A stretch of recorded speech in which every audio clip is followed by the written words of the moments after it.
Hey, how's it going, guys? I'm Jose Daniel and welcome back to another video. Today we have here the AndyCine C7 monitor. This is a 4K monitor, 7-inch, and we are going to have a look what are the features and where we can use it. So first, we can see here we have different buttons and different inputs and outputs. So for the inputs we have the HDMI and then one HDMI output, and then we have two power supplies. So one is in, so if we want to connect directly to the socket, to the power supply, we can do it, or we can use two batteries. The batteries are F970, so we can see here we have this battery. You can use this one or you can use the smaller one.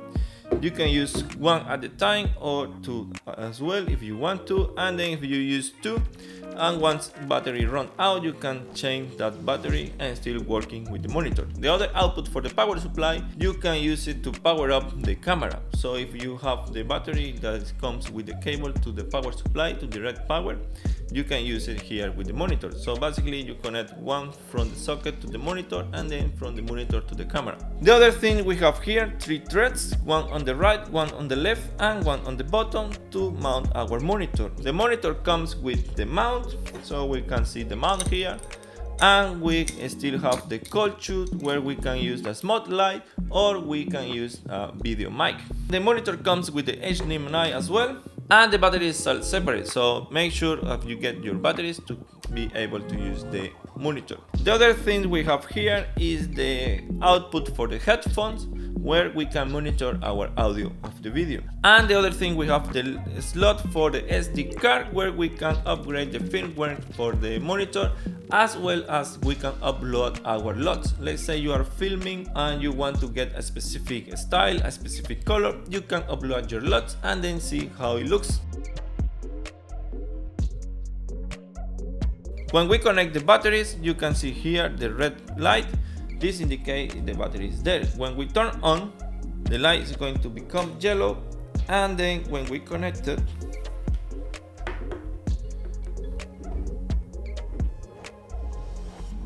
now you can see the light is green. You cannot see full screen because of the setting of the camera, but normally when you use another camera, you can see the full screen. This is for the HDMI option in the camera, so this will look different in different cameras. So let's say now here, this is a touch screen, and if we swap up here, you can see here some shortcuts. You can customize the shortcuts as well.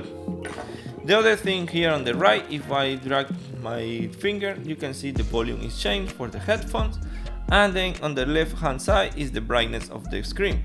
You can swipe up and top, and here we have this button for the menu. If you scroll, you can change the brightness as well, and then if you press, you can go for the shortcuts options and select one of them. And then here on the top left, we have three buttons where we can customize for the shortcuts, and then the F2, you can see the monochrome is there. We can choose different ones, and then here the last one, we can see all the wave. We have the waveform, we have the vector scope, the RGB, other scope as well for the RGB, and then here we can see the level of the audio. Now if we double touch here the screen, you can see different options. Let's go here on the top, and this one we have the focus assistant, the zebra, monochrome and false colors. For the focus assistant, you can set up the focus level, and then you can change the colors as well. We have white, yellow, red, green and blue. You can see here how it changed, what is in focus or no, just to help you a little bit more.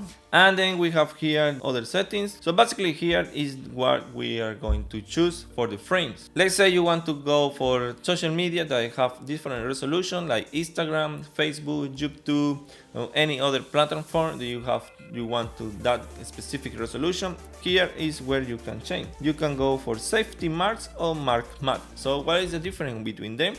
One of them is going to give you some lines where is the safe mark, and the other one is going to give you a blackout, some black bars. So let's say you want a cinematic looks when the horizontal bars. So you can go, for example, if we go for safety marks, you can see the yellow marks here, and this one will be for the horizontal bars. But let's say you want the matte mark to make sure it's really properly. You can use the different. You can see now how it crops. So you can see now, before was looking here and now is cropping properly, and you see the black marks there. And now we have here the options for the screen, where we can flip horizontal, vertical, zoom, freeze, and use another options. And then here we have the waveforms. We can see all the waveforms that we saw before, and then we can see the parent, the vector, RGB histogram, the audio meter. And then the other options we have here is the RGB, where we can select different ones.